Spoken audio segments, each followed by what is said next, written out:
So today we're going to be talking about positive and negative space in art. As I'm doing that, I'm going to cut out a half sheet of paper so that I have it for my project.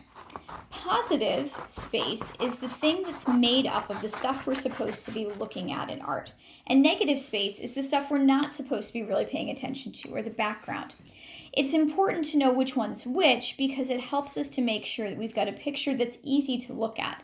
You want your positive space generally to be the first thing you see, and your negative space to be the thing that kind of fades into the background. Literally, the negative space is the background of your picture. Today, though, we're going to flip it around a little bit so that your brain isn't quite sure where to look. And we're going to talk about what part do you see first. So, to do my project, I have a regular sheet of paper. The one you got sent home with is probably white. And I have a brown sheet of paper. This is what I had at my house, so I'm using these colors. And today I have decided that I'm going to make a cat. So, actually, yeah, I'll do a cat. So what I've got is a half sheet of paper. I'm going to draw my shape on this. And I am going to start right in the middle of the paper. And I'm only going to draw half of my cat's head.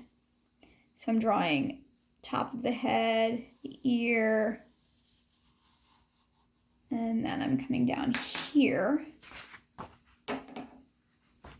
to make the shape of the head. And I'm going to cut it out really, really carefully. Now you can do a lot more detailed picture than this. You could do plants, or you could do fruit, you could do a rainbow, something that means something to you. And now what we're going to do is match this up, this half sheet of paper up to the side of the black paper. For you guys, it'll be the white paper.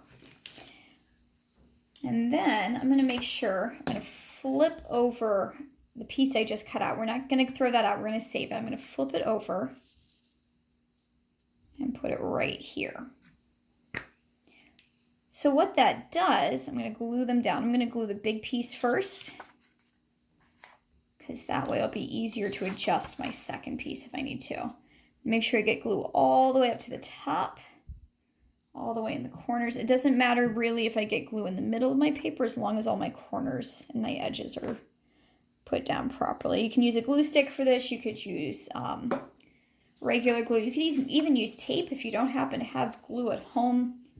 So I'm going to match those up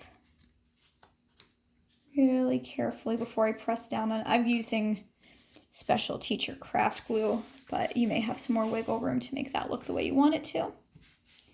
And then I'm going to double check that it fits and put glue on the other side.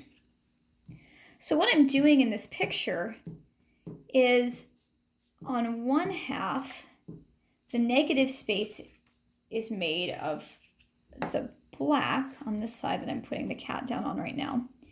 The negative space is all of the black, that's the background. This is typically what we would see. We would see kind of the colored shape filled in and then the background. But over here we flip it. And so now we have the negative space color, the black, as this thing we're focusing on. So it's kind of an optical illusion. It's something that makes your brain stop and say, wait, what's going on? Now you can add some more details, but I don't want you to go crazy on these details because it's not going to be super helpful. So I'm going to actually add yellow eyes to my cat. I have a cat at my house that has super, super yellow eyes.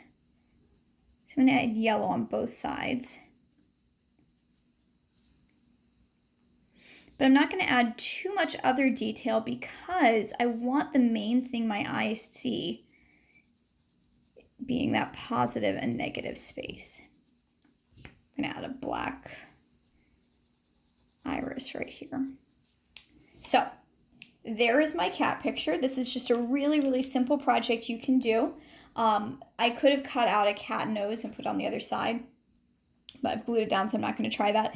You can add way more details. I wanted to keep this simple so that you didn't have to spend all day watching a video. But definitely send me your pictures. I want to see what you guys create.